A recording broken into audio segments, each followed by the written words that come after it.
So I met the guy in the mirror today. It sounds kind of weird, but it really was like a very strange experience. I was singing and I had my head against the mirror, and I was just singing the same part that I've been trying to get right for the last couple of days, which have been quite frustrating because I don't consider myself like a singer, but I really want to just make the song, you know. So just basically practicing, and I was really getting into it. And then when I looked up, I still had my head against the mirror, and I looked up against just very close, and the reflection, I find it strange to explain, like it was like someone else, in so much so that I actually got a fright. It's crazy as it sounds. Something something was born, as you'll probably know from the the useless reception I get to these videos, that this blog isn't really about me trying to make myself popular or get publicity for my music or anything. It's about documenting the story, and I feel that this has been this morning was an important part of that. There was some event that happened this morning that gave me a very deep-rooted sense of identity and self-belief, and when I saw that other me in the mirror, I saw something new for the first time. I saw something or someone that I've just persevered and carried on, and I've persisted, and I've refused to lie down and say it's the end.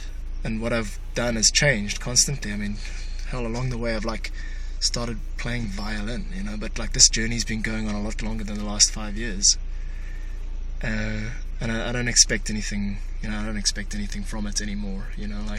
I've given up on thinking that this is I'm doing this for a reason. Now I see the truth, which is that I'm just doing it because it's who and what I am, and it's like a load gets lifted off your shoulders every time you remember that you're persisting. Yeah, the world doesn't need music like it needs toothpaste or petrol. People aren't forced to, you know, make careers out of my kind of hobby, you know, but you know, that's no longer the focus of my attentions. Now the focus of my attentions is shifted to exorcism, to getting these things out. That's what that 10 tracks in 10 weeks project was about. It was about flushing out I did a bunch of acoustic songs that I wrote between 5 and 10 years ago, and I just had to record them, and they're not very good recordings, and I don't really care, but they're gone now, and there's space for more. And the next angle of attack is, I don't know what you want to call it, indie-tronic. The stuff that's taking shape now has got the feel of kind of Gorillaz, beats and synthesizers, but also kind of like a modern feel. And the vocals, I've been told by a few people that it's kind of got a Phil Collins or Peter Gabriel type feel. I don't know if that's the effects I'm using or whatever.